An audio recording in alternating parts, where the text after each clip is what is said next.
Menteri Agama Nasaruddin Umar akan mengkaji usulan sertifikasi bagi para pendakwah. Usulan tersebut mencuat setelah pendakwah Gus Miftah mengolok penjual es teh dan viral di media sosial. Menanggapi hal ini, Ketua Umum PP Muhammadiyah Haidar Nasir menilai wacana sertifikasi pendakwah perlu dibahas secara matang, jangan direalisasikan secara gegabah hanya karena satu atau dua kasus saja. Sementara itu, Ketua PBNU Ahmad Farur Rozi mengatakan usulan tersebut merupakan wacana lama yang sudah dilakukan. Lantas, apakah sertifikasi pendakwah tepat untuk diterapkan? Mengapa wacana tersebut timbul tenggelam? Bagaimana penerapan yang efektif jika dilaksanakan? Dan bagaimana pula pendapat berbagai pihak mengenai hal tersebut?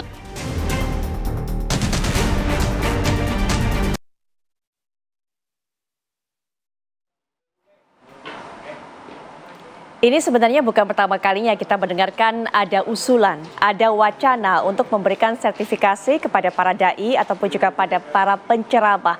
Sebelumnya kita sudah pernah mendengarkan, tapi kemudian beragam reaksi timbul. Nah, dari kejadian yang kita tahu, beberapa waktu lalu ada ucapan yang tak pantas disampaikan oleh Gus Miftah, kemudian membuat semuanya menjadi heboh.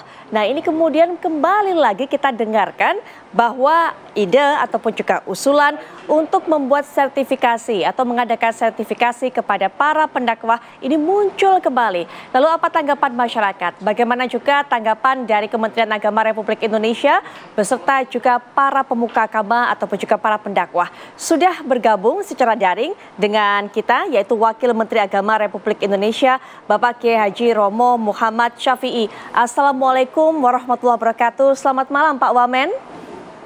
Waalaikumsalam warahmatullahi wabarakatuh. Baik, selain Pak Wamen juga sudah bergabung dengan kita yaitu Ustadz Zaki Mirza yang juga nanti akan menyuarakan atau mewakili suara para dai lainnya, para pendakwah. Bagaimana tanggapannya melihat usulan ini? Tapi nanti kita akan coba hubungi kembali. Kita juga masih menanti kehadiran dari Ketua MUI Bapak Kiai Haji Kholil Nafis yang insya Allah juga akan segera merapat bersama saya di studio akan memberikan pandangannya. Nah, kita akan menuju ke Pak Wamen terlebih dahulu. Pak Wamen, bagaimana kemudian menanggapi ide ini, usulan ini, karena ini muncul kembali Pak Wamen? Ya, baik. Saya kira pendapat beberapa tokoh agama kita sudah tepat. Persoalan ini harus dikaji secara lebih mendalam. Kenapa? Pertama, itu di dalam konteks penyampaian agama, kita mengenal beberapa istilah ya. Pertama itu ada yang disebut dengan ustadz atau ustazah yang bermakna guru. Jadi sebenarnya guru apa saja bisa dipanggil ustadz. Tapi sekarang terjadi penyempitan makna, ustadz itu spesifik adalah guru agama. Kemudian ada juga istilah mubaligh. Mubaligh ini berasal dari kata balagha yubalighu. Ya, artinya menyampaikan. Aktivitasnya disebut tabligh. Ya, kayaknya ini mubaligh ini lebih pada kewajiban. Merujuk pada hadis Rasulullah yang mengatakan balighu anni walau ayah. Sampaikanlah dariku walaupun satu ayat. Yang ketiga, ada yang disebut dengan dai. Ya. Dai ini berbeda pula maknanya dari ustadz ya. Karena ustadz itu belum tentu dai. Guru ngaji itu ustadz. Tapi dia bukan dai. Sebaliknya dai itu juga bisa disebut dengan ustadz. Nah, perbedaan ini kemudian kan menjadi persoalan. Ini sertifikat mau diberikan kepada siapa? Kepada ustadz, kepada mubaligh, atau kepada dai. Secara kualitatif, sebenarnya penyampaian agama yang profesional itu disebut da'i. Merujuk pada ayat Allah dalam Al-Quran, surat Ali Imran ayat 125. Wal takum minkum ummatu yad'una ilal khair wa ya'muruna bil ma'ruf wa yanhauna 'anil munkar. Ayat ini menjelaskan bahwa tidak semua orang harus menjadi da'i. Waltakum minkum. Kata-kata minkum itu merujuk segmented tertentu yang tentu memiliki kualifikasi, memiliki pemahaman keagamaan untuk kemudian dia bertugas sebagai penyampai kebenaran, sebagai penyampai ajaran-ajaran keagamaan. Nah ini kan kemudian harus menjadi pertimbangan pertama. Kemudian yang kedua, ilmu agama itu pada banyak kasus sangat berbeda dengan praktek keagamaan. Sudah menjadi tagline ya. Orang yang memiliki ilmu agama yang tinggi belum tentu dia merupakan orang yang melaksanakan keagamaan dengan lebih bergairah. Sebaliknya, ada orang yang dengan ilmu agama yang tidak tinggi, tapi memiliki kegiatan keagamaan yang sangat bergairah. Contohnya antara kegiatan di desa dan di tempat-tempat yang lain. Di desa itu rata-rata pemahaman keagamaannya mungkin tidak tinggi, tapi semangat keagamaannya yang tinggi. Sebaliknya mungkin di tempat-tempat yang penuh dengan kegiatan industri. Nah ini kan sebuah persoalan, kemudian kepada siapa yang mau kita beri sertifikat, apakah itu da'i, ustadz, atau mubalik. Yang kedua, apakah itu untuk yang berpraktek di kota besar, atau menyeluruh sampai ke daerah-daerah. Dan ini kan menjadi persoalan ya. Makanya saya sepakat dengan pendapat bahwa ini memang harus dikaji lebih mendalam bagaimana sertifikasi dari penyampai agama ini akan diberikan. Belum lagi kemudian kita akan bertanya siapa yang punya kualifikasi yang berhak memberikan sertifikat. Karena saya mendengar kemarin Badan Halal yang sekarang dipimpin oleh Babe Haikal saja mengatakan untuk memberi sertifikat halal terhadap produk-produk yang ada di dalam negeri saja kita pasti kewalahan karena jumlahnya jutaan. Apalagi sertifikat kepada para ustadz. Karena nanti persoalannya bagaimana dengan yang belum mendapat sertifikat. Dan orang yang mendapat sertifikat ini kualifikasinya boleh berceramah di mana? Tidak berceramah di mana? Kan pasti tidak berbeda juga levelitas sertifikat yang diberikan. Ya, sertifikat pendakwah yang profesor, sertifikat pendakwah yang baru doktor, sertifikat dakwah yang S1, sertifikat dakwah yang tamatan madrasah atau pesantren. Ini pasti levelitasnya berbeda-beda. Maka saya sepakat, kalaupun ini dianggap penting, menurut saya yang paling penting itu adalah kesamaan pandangan terhadap Negara Kesatuan Republik Indonesia, kesamaan pandangan terhadap Pancasila, kesamaan pandangan terhadap Bhinneka Tunggal Ika, kesamaan pandangan terhadap Undang-Undang Dasar 1945.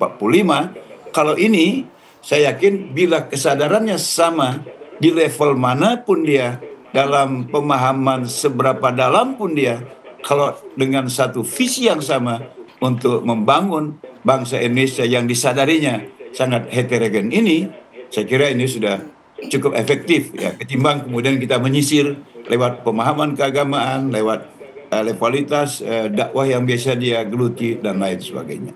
Mungkin untuk sementara itu Mbak komentar saya. Baik.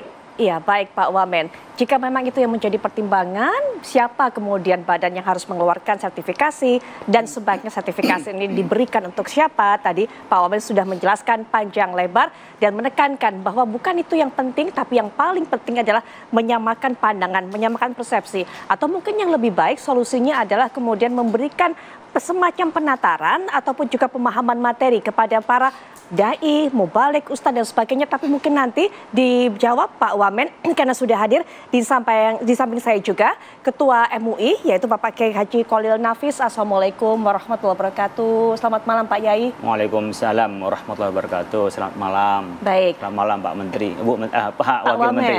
Baik. Ya Pak Yai tadi kita sudah Baik. Romo Syafi'i, Pak Wamen. Betul sekali. Pak Yai, tadi saya sudah sempat meminta pandangan dari Pak Wamen ini. Bagaimana mendengarkan usulan seperti ini? Ternyata banyak yang harus dipertimbangkan. Tadi sudah sempat saya singgung, termasuk juga bahkan siapa yang seharusnya disertifikasi.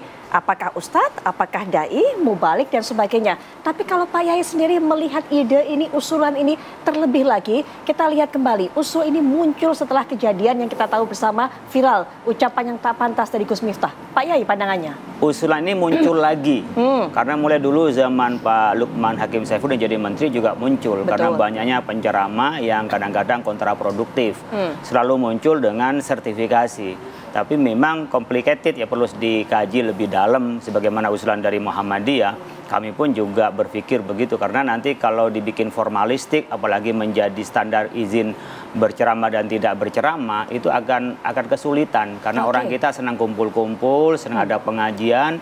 Kemudian apakah 7 bulanan, tahlilan, yasinan, penceramannya harus sertifikasi, itu agak berat ya melaksanakannya. Apalagi kalau itu dikaitkan dengan honorarium orang disertifikasi. Maka yang dilakukan oleh Majelis Ulama Indonesia, saat itu kesepakatan Kiai Ma'ruf Amin sebagai Ketua Umum dan Pak Lukman sebagai Menteri Agama, kita bikin namanya standarisasi. Nah, ketepatan di bawah saya di MUI, itu kita sudah ada 35 angkatan. Besok hari Senin itu angkatan yang ke-36. Jadi sudah ada sekitar 2.400 kemarin wisudanya dihadiri oleh Menteri Komdiji ya tentang yang di 2024 ini ada sekitar 800 dari wisadawan. Jadi wisudawan. Jadi kita melakukan dengan peningkatan kompetensi kepada dai itu. Jadi bagaimana mereka bisa mendengar selain mereka sering berbicara. Karena kan kadang-kadang mereka tidak mengupdate pengetahuannya, kemudian juga mereka kurang aware dengan di sekitar kita. Sekarang kan sudah ada digital ini. Ya, ada digital ini kadang-kadang di tempat itu canda dianggap lumrah, tapi di tempat lain menjadi masalah. Nah, kita juga harus pandai-pandai cari candaan-candaan yang cerdas, yang itu multi, mungkin kalau bicara multidisiplin, multi lokasi, multidimensi, dan multi ruang. Karena kita sekarang sudah tidak hanya pada satu ruang itu, pada saat ketika ceramah, dalam arti dakwah itu disiarkan melalui media atau ada yang kamerakan atau ya ada yang menvideokan di tempat itu. Oleh karena itu minimal barangkali tadi Pak Wamen sampaikan, Romo Syafi'i, kita mensyaratkan 3 hal yang kita ada pretest dan posttestnya pada ngikutin standarisasi MUI. Yang pertama adalah paham keagamaannya, yang wasatiyatul Islam, yang punya moderasi, memahami tentang kedalaman agama, minimal yang apa yang dia sampaikan dia mengerti dan memahaminya. Yang kedua adalah berkenaan dengan hubungan kebangsaan, agama dan kebangsaan. Jadi jangan pertentangkan agama, khususnya Islam di sini, dengan NKRI yang setelah final oleh kita dan itu tidak ada bertentangan dengan agama. Yang ketiga adalah berkenaan dengan metodologi berdakwahnya. Karena kita kan punya segmentasi dan punya masyarakat, apalagi yang tabligh akbar itu kan kita memang perlu ada jok-joknya, perlu ada yang menarik perhatiannya. Kalau tidak mereka akan bicara antar mereka sendiri lah. Ini kadang-kadang kita kalau nggak cerdas mencari jok, tidak cerdas kita mencari pengalihan masyarakat agar memperhatikan terhadap ceramah kita kadang-kadang ya menjadi kemana-mana. Mungkin niatnya ngelucu tapi malah menjadi kontraproduktif. Baik. Standarisasi sudah dilakukan oleh MUI. Banyak juga tadi sudah dikatakan wisudawannya begitu kan. Tapi ternyata masih ada terjadi kasus seperti ini. Jadi pertanyaan berikutnya Pak Yai, cukupkah hanya dengan standarisasi? Dan siapa saja kemudian yang tercakup dengan standarisasi ini? Tapi nanti Pak Yai dijawab karena juga sudah bergabung dengan kita, yaitu ada Ustadz Zaki Mirza. Assalamualaikum warahmatullahi wabarakatuh. Selamat malam Ustadz Zaki Mirza. Ya, waalaikumsalam warahmatullahi wabarakatuh. Ya Mbak, alhamdulillah.